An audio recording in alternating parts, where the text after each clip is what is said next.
आदरणीय मंच और सामने बैठे सुहृद मित्र, कभी सुना नहीं है मैडम ने मुझे, लेकिन कहा उन्होंने कि सुनना। मुझे पहचान नहीं रही जब मैं आ रहा था तो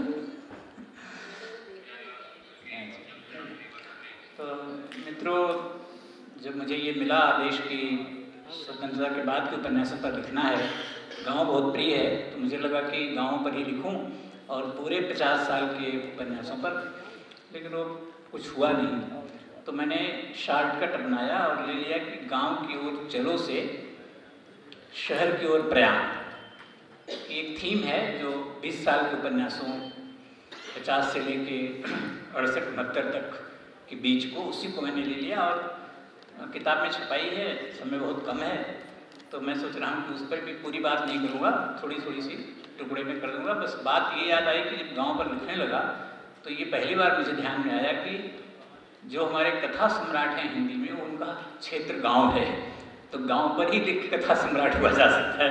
शहर पर लिख करके बहुत शहर पर उपन्यास लिखे गए, बड़े बड़े लिखे गए, मगर कथा सम्राट नहीं हुए। उनके बाद प्रेमचंद के बाद एक 15 साल का वक्फा ऐसा रहा कि गांव शायद गायब सा हो गया। उसी वक्त आज़ादी मिली और गांधी जी ने एक नारा दिया, गांव की ओर चलो। उन्हें लगता था कि भारतवर्ष गाँव का देश है और गाँव को अगर हम विकसित करें तो देश विकसित होगा। और तुरंत मैला आंचल आया आज़ादी के बाद, 52-54 में लगभग आ गया वो, तो लिखा जाने लगा होगा। और उसके दोनों नायक, 2 उपन्यास आए उनके 50 से 60 के बीच में, एक चमुन मैला आंचल, 58 वगैरह में परती परिकथा, और दोनों के नायक एक डॉक्टर है, एक इंजीनियर है, और दोनों डॉक्टर इंजीनियर शहर से पढ़कर के गाँव आते हैं। बेहतर मेहनत करके प्रशांत जो डॉक्टर है वो दवाएं देता है लोगों को और दिन रात लगा रहता है काम में, खाने पीने की भी सोच रही है उसको, और वो देख रहा है कि हालत इतनी ख़राब है कि जो भूख से मर रहे हैं वो ठीक होने के लिए व्रत उपवास कर रहे हैं। ऐसे अंदर विरोध देखे उन्होंने। तो वो पूरा जो हमारी संस्कृति है, जो जीवन है, उसको लेकर के मैला आंचल में रेणु जी ने अपनी बात कही और ये देखा कि वो आदमी आया और वहीं रह गया। डॉक्टर प्रशांत शहर के से गांव आया, गांव ही रह गया। दूसरा इंजीनियर जितेंद्र, और ट्रैक्टर लेकर के सारे बंजर जमीन को जोत रहा है। जमींदार का बेटा है। जमींदार का बेटा कोई शायद ही होगा दुनिया में जो जमींदारी प्रथा के खत्म होने का स्वागत करता हो। ये नायक जमींदारी प्रथा के खत्म होने का स्वागत करता है और गांव की सारी बंजर जमीन को जोतता है, ट्रैक्टर लाता है और गांव वालों से भी उसी मेहनत कराता है। वो वहाँ चाहता है कि जो सारी उन्होंने बताया कि प्रतीक है, जिस तरह से हम रूढ़ियों अंधविश्वासों में पड़े हुए हैं, उसी तरह की बंजर जमीनें हैं, वो भी मेरे जीवन को बंजर बनाता है। तो प्रतीक रूप से दोनों को तोड़ना चाहता है। ये तो 2 बिल्कुल विस्तार में नहीं जाऊंगा। ये दोनों उपन्यास गांधी जी की उस प्रेरणा से और गांव को केंद्र रखकर के, गांव का देश है उसके लिए जो कुछ हो सकता है, बाहर से आकर के लोग प्रतिभा लेकर के, स्किल लेकर के, कौशल लेकर के आए और करें, एक करके उन्होंने दिखाया। लेकिन हालत इतनी अच्छी नहीं थी। 60 के दशक में 4 महाकाव्यात्मक उपन्यास लिखे गए और उन चारों के नायक भी शहर से पढ़ पढ़ के गांव आए, एक भी टिक नहीं पाया। जो उसमें सबसे महत्वपूर्ण है वो यहीं आप रोड से बाएं जाइए, फिर बाएं हो जाइए तो सुधर्मा नाम का बंगला है जिसमें रहा करते थे बाबू श्री प्रसाद सिंह। अलग अलग वैतरणी उन्होंने लिखा, महाकाव्यात्मक। 3 नवयुवक आते हैं, एक बाहर से और 2 गांव की ही।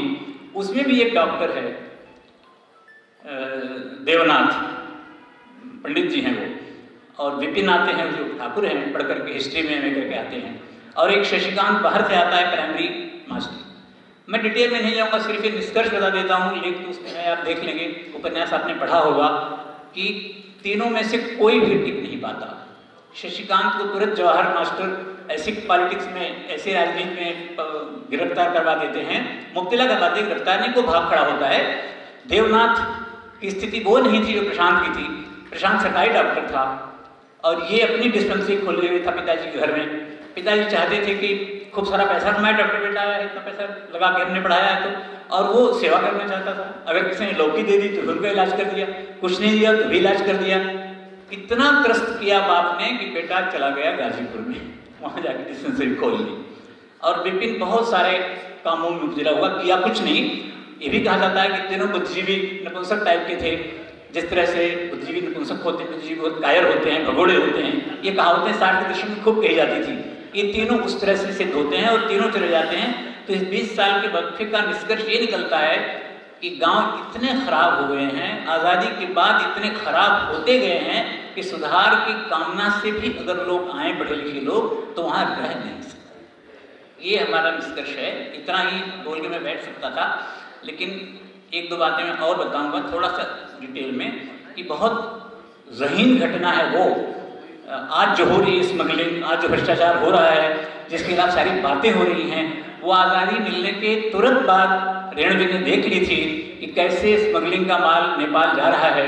और वो गांधीवादी नेता क्या नाम है उसका, गांधीवादी वो नेता उनका जो है गांधी जी का शिष्य है, वो न ही एक्सपोज कर सकता उन लोगों को, और क्योंकि वो बड़े लोगों का है, और न ही हमारे देश का माल स्मगल करके जाए वो कर सकता है। बीच का रास्ता अपनाता है, वो रोड पर बैठ जाता है। इतना अच्छा नेता है, माननीय नेता है, पॉपुलर नेता है, गाड़ियाँ लौट जाएंगी। गाड़ी वाले फ़ोन करते हैं मालिकों को, मालिक शराब पी करके अपना जुआ खेल रहे हैं और कहते हैं ले जाओ गाड़ी, बैठे रहें दोस्त को। बामन दास, गाड़ियाँ उसके ऊपर से चली जाती हैं, चरमर चरमर चरमर करते हुए, हड्डियाँ उसकी अस्त हो जाती हैं। ये एक ऐसा प्रतीक है जो आज कितना विभत्स होकर के न जाने कितने बामन दासों को और कितनों को मार रहा है। लेकिन बड़ा बढ़िया लिखा है कि उसके नाम की वहाँ कोई पेड़ था, उस पर वो गांठ बांध दी गई और सारी दुनिया अब उसकी पूजा करती है। यही हमारे देश का हाल है। अब समाप्त कर रहा हूँ, मैं बिल्कुल नहीं बोलूँगा आगे। एक बात और मेरे मन में अभी अभी आई है कि मैं बोल दूँ कि आजकल शिवसाद जी ने लिखा कि गांव का क्या होगा, पूछता है जाते हुए विपिन। जगन मिश्र उसके पात्र हैं जो कि गांव में रह करके गांव को सुधारते हैं, सारी बुराई से लड़ते हैं, वही उसके मैसेज हैं अलग वतरणी की। लेकिन जब वो छोड़ने जाते हैं कि आखिर बाबू तुम भी जा ही रहे हो, सब लोग जा रहे हैं, एक तरफा रास्ता है जाने का, आने का गांव में कोई रास्ता नहीं है, तो पूछता है इस गांव का क्या होगा। तो कहता है गांव कोई आदमी है, इसका क्या होगा, एक खेमा है, उजड़ेगा फिर बनेगा, हाय तबाह मचेगी, झक मार करके लोग आएंगे बनाएंगे। इसी से मुझे याद आता है कि आज का जो गांव मैं देख रहा हूँ मुंबई से आकर के, उसमें तो गांव कहीं दिखता ही नहीं। मुझे कोई फर्क नहीं लगता मुंबई घर बैठा हूँ कि बनारस घर बैठा हूँ कि गांव के घर बैठा हूँ, वो सब का सब शहर हो गया है। तो फिर आगे का भविष्य अब क्या होगा जब शहर ही हो जाए। तो अब बच्चे चले गए, कोई नहीं लौट के आ रहा है। लौट के आने की बातें बड़ी मेरी सारी थीम थी, तो उसकी बात यह है कि अब जो जा रहा है वो आ नहीं रहा है, बल्कि बाप माँ को वहाँ बुला ले रहा है अगर लायक है तो, और अगर नालायक है तो उनको नहीं बुला रहा है, छोड़ रहे हैं। तो सारे के सारे गांव बंद हैं। गुजरात में मेरे ससुराल है, उस गांव में 3/4 घर बंद हैं। सब लोग दुबई, विदेश, बंबई जाकर के बस गए। और अब जो गांव हमारा दिखता है वो शहर से कम नहीं है, बिल्कुल शहर जैसा हो गया है। जब शहर गांव सब एक हो गया है तो गांव की बात ही खत्म हो जाएगी और खेती कैसी होगी। तो मैं आपको प्रेमचंद के यहाँ ले जाऊंगा, ये बात यही मन में आई, यही कह रहा हूँ, शायद मैं लिखी नहीं होगी मैंने लेख में। रंगभूमि में उस सूरदास की जमीन खरीदने जो आता है आदमी पूंजीपति, वो खेती का एक आइडिया देता है। वो आइडिया मैं नहीं बताऊंगा, अब वहां से पढ़ लीजिए। आज वो आइडिया साकार हो रहा है, कॉर्पोरेट खेती की कल्पना आ रही है कि लोग आप खेत दे दीजिए लोगों को, आपके पास पैसे आते रहेंगे, वो खेत में क्या बो रहा है क्या नहीं बो रहा है, खेत आपका ऊसर हो रहा है कि बंजर हो रहा है उसको पड़ी नहीं है। तो अब जो प्रश्न है कि लोग विदेश चले जा रहे हैं, वहां से नहीं आ रहे हैं, अब तो चंद्रमा पर जाने की भी बातें आ गई हैं, लोग चंद्रमा पर जा रहे हैं।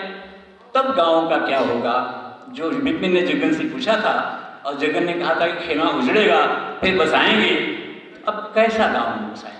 यही सब सोचने के लिए आपको मैं आमंत्रित कर रहा हूँ, बता रहा हूँ। देखिए आप भी सोचिए, मैं भी से टकरा रहा हूँ और मैंने समय के अंदर बात खत्म कर दी। अगर पुराने सुनने वाले यहाँ बैठे होंगे तो वो जान लें कि मैं दिन को भले ज़्यादा बोलूँ, रात को कम बोलता हूँ। बहुत बहुत धन्यवाद।